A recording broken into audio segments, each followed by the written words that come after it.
Hello and welcome to our look ahead to what the papers will be bringing us tomorrow. With me are writer and broadcaster Vicky Beeching and James Lyons, the political editor of the Daily Mirror. Thank you to both of you for coming in. Let's start with tomorrow's front pages then, and here's the Eye, which leads with the news that the Deputy Speaker, Nigel Evans, has denied the rape allegations that have been made against him. The Telegraph says the government is preparing to crack down on state pensions being paid to people who live abroad and have never paid tax here. The Express leads on another miracle medical treatment, this time for arthritis, and it goes on to claim that Monday will be the warmest day of the year so far. The Daily Mail has details of that horrific speedboat accident in Cornwall in which 2 people have died.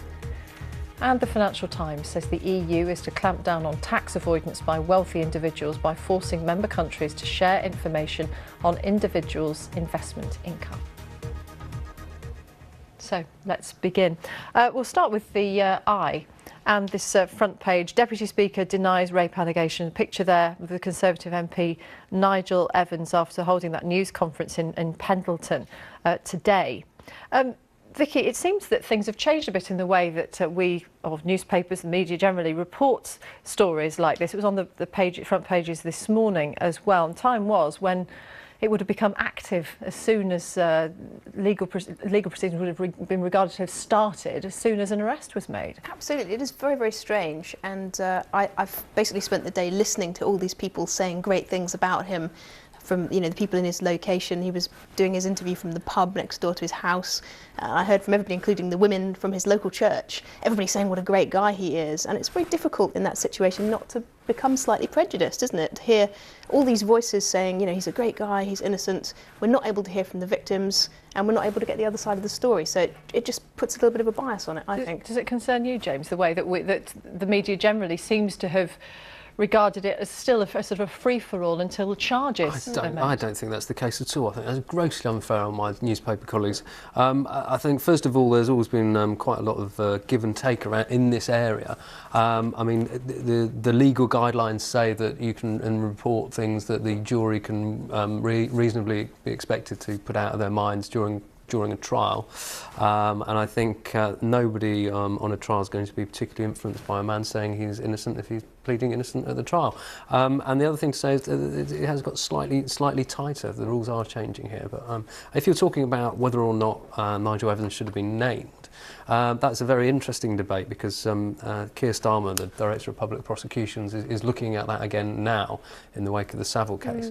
But only today we've had the former head of Britain's largest police force, Ian Blair, former head of the Met, saying that actually you do need people to be named in these circumstances because if they are guilty, more people can come forward. And it's a transparency issue as well for some people, isn't it? That you can see justice being done, you know who you're dealing with. Exactly, yeah. You're right, and the victims coming forward, so I do think that was a huge part in some of the other sort of scandals we've seen brought to light. It does enable other victims. Well, Stuart Hall was the classic case. Exactly, the BBC exactly. Stuart That's Hall. what I was thinking.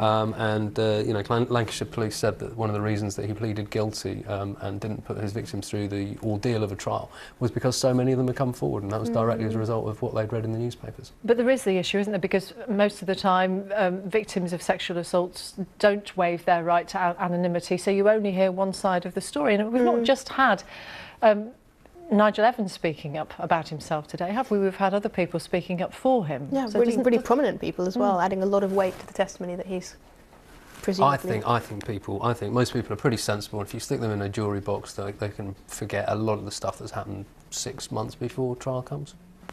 They'll be directed to do so, certainly by the judge, won't they? Let's move on to the Telegraph and this pensions story.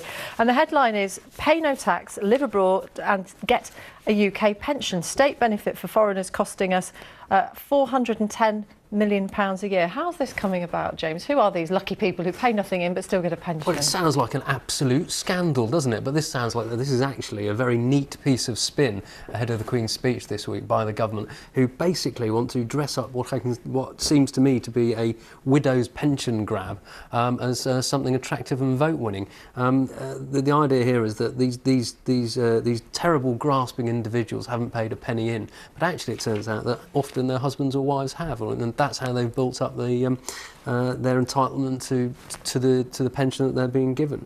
So I'm not sure that this story is all that it might quite seem. It says that there are 220,000 people living outside the UK who receive some sort of state pension based solely on their spouse's British work history, That is unacceptable, according to Steve Webb, the Pensions Minister. Do you think that will get a lot of sympathy from people who think that, well, nearly £500 million can be I saved? think that strikes me as slightly unacceptable as a single person. I think I'm not totally sure that people who've never really lived and worked here should, just because they're married, benefit. I just think sounds like our money's going to people that have absolutely no investment in this country. This is at the same time that we have the Tories saying that that we should be giving tax breaks to married couples. It just seems a complete mess. Yeah, isn't it slightly odd though, Vicky, that these people, just because they haven't lived in this country, but they've been married to somebody who did pay in? What's the difference? If you'd lived here as a spouse and hadn't paid in yourself, you'd get the money. Well, I suppose if people are living here, they're contributing to the economy, they're taking part in the life of the nation. There's, I think, something in me at least. They're actually saving us money. They're living abroad in retirement, which is a time when they, when they tend to cost more than they pay in. So, maybe we should be paying more pensioners to stay abroad. As long as it's somewhere warm, I think a lot of them would probably agree. Although at the moment we're in quite nice weather, so they might want to come back for a bit. Let's look at Helen Mirren. The night one was not amused, and she's been surprising a crowd of people outside the Google Theatre where she's appearing in the audience. I love this. So she was performing inside in Soho and doing her thing, and apparently outside 200 strong kind of community of people came past, and they were actually advertising a festival that's forthcoming, and they all had drums and they were passing by the venue, and to their great surprise she actually rushed out in full costume and shouted at them, "Quiet, I'm doing a play in here. People have paid good money for these tickets." And they were just shocked and horrified, and then she went back in. So yeah, it would surprise you, wouldn't it? It is right royal dressing down there. I don't know, sort of bring her regal training to bear. And yeah, she emerged from the stage with a full costume, yeah. Amazing. I wonder what it was like to actually be in the venue, and would you have suddenly seen her she sort of rush disappears, out and rush back in? I wouldn't want to meet her in a bad temper, I think. No, you'd certainly behave yourself in the audience, wouldn't you? I mean, was it Richard Griffiths, the actor who recently died, who actually started screaming abuse at someone when their phone went off? Yes, he did that quite often, didn't he? When people didn't behave in the audience. Add Helen Mirren to the list of people you have to be on best behaviour for. She actually looks a lot like my old head teacher. I'm actually feeling scared of her just looking at the photo. That glower. Total glower on the hair. Let's move on and look at the Express. And a lovely picture there of Natasha Franks, 4. Another one for her photo album, with an ice cream in Southsea in Hampshire today. She's on the beach. But the warmest day of the year is going to be Bank Holiday Monday. That must be some kind of record. That never happens. Never happens. It always happens when I'm working, and I'm working tomorrow, so you've got me to thank for this. Well, we appreciate your sacrifice. Oh, I should think so. But the Express loves a weather story and a health story. A double whammy on the front page today. It's everything we could possibly want. Well, I hope everyone's got their barbecue food in, because there's going to be a run on sausages and burgers, and probably gas for the barbecue. I read somewhere else that this warmest day is going to be followed by a month of cold weather. And you can thank me for that as well. You're going to be on holiday in Britain based on this month. So. Now we know what the problem is. I want to know what happened to the warm weather so far this weekend. I was expecting the sun to come out, and I'm sure I saw drizzle yesterday, and I wasn't prepared for that. I took a brave step and I started running for the first time ever. It's bound to rain. And it started hailing in the middle of London on my head. I was so not prepared for it. Yeah, that tests your dedication to the run, doesn't it? Well, let's see. We'll wait and see. I'm working 2 days, if it makes you feel any better. Let's look at the Daily Mail. This has been our lead story for the last few hours here on BBC News as well. This a hideous story of this speedboat which has been involved in an accident in which a father and daughter have died, and 4 other members of their family seriously injured, some of them suffering from life-changing injuries, according to Devon and Cornwall police. It's very difficult to comment really on stories like this, because the investigation is still underway. But it's just a horrible reminder of how things can suddenly go so wrong on a day that was clearly in other parts of the country so nice. And you don't have to be charging around a speedboat to be in trouble on the water, of course. No, and the conditions out there were pretty calm. Like glass, apparently they said. And I've spent many a happy holiday near Padstow. It's a perfect part of the world, isn't it, for that? And I just think it's tragic. One thing that really stands out to me is witnesses said a man heroically leapt onto the runaway boat from another craft in an attempt to prevent more people being hit. So even in the face of a tragedy, it's nice to kind of hang on to the small elements, I think, of sort of human bravery and hope that we see in a terrible story like this. A huge amount of praise as well for the rescue operation. There's so many different people involved, be it lifeboats and helicopters as well. I think they came from all over the county to get involved. Let's look at the Financial Times. I hope we understand this. It's always a bit difficult with the FT, isn't it? Brussels boosts tax avoidance measures. Individuals' investment income will be targeted. This is Brussels stepping up efforts to clamp down on tax avoidance by wealthy investors. This is something, James, which the government has been saying here that it wants to do. They pay huge lip service to cracking down on tax avoidance, although it does seem to me that very little seems to change. We've still got firms like Google who are, brazenly saying we don't owe any tax, we shouldn't be paying any tax, or not any tax, but a very, very small amount of tax. And of course, at the same time that you have British government ministers talking about getting tough with rich individuals and big companies, they're slashing corporation tax for big firms, and they've just cut the top rate of tax for those who earn over £150,000. Yeah. So I have to take it with a pinch of salt, it has to be said. Well, would that be explained away as stimulating the economy somehow?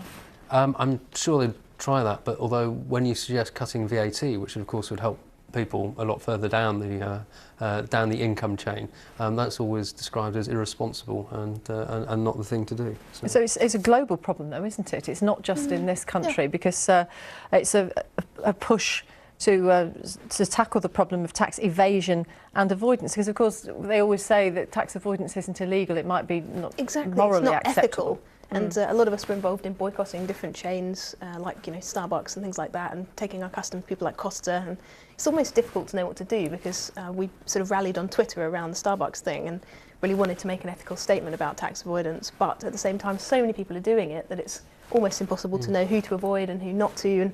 And I think the kind of the push that was behind the Starbucks thing has kind of dissolved a bit, because now we're not really sure how many of these giants are avoiding tax and who you can trust. I think I'd just like to say this. I mean, you're talking here about action in Brussels, and you're saying you do need to do this internationally, which you absolutely do. And it's a reminder after the local election results last week of how little actually Britain can achieve on its own, and the fact that we may be the fourth largest economy in the world. But if you don't cooperate with people from other countries in the modern world, globalised world, you're not going to achieve anything. And trying to sort of pull up the drawbridge and vote UKIP, it just doesn't work. Is this going to just antagonise some people further, that if it's done at a European level, that Brussels is the one that pushes this? This is just going probably not a good moment to be really doing that, is it? It makes me think. It is, isn't it? You Nigel can hear down it the coming, pub with the pint and the cigarette. And yes, have another fag. There are some very wealthy people who bankroll that pint and that cigarette, many of whom used to donate to the Tory party, and I'm sure the fact that it's coming from Brussels will drive them apoplectic with rage. Well, that's it for the papers this hour. Thank you to Vicky and to James, but we'll all be back again at 11:30 for another look at the stories making the front pages tomorrow. Stay with us here on BBC News. Coming up next, it's Click.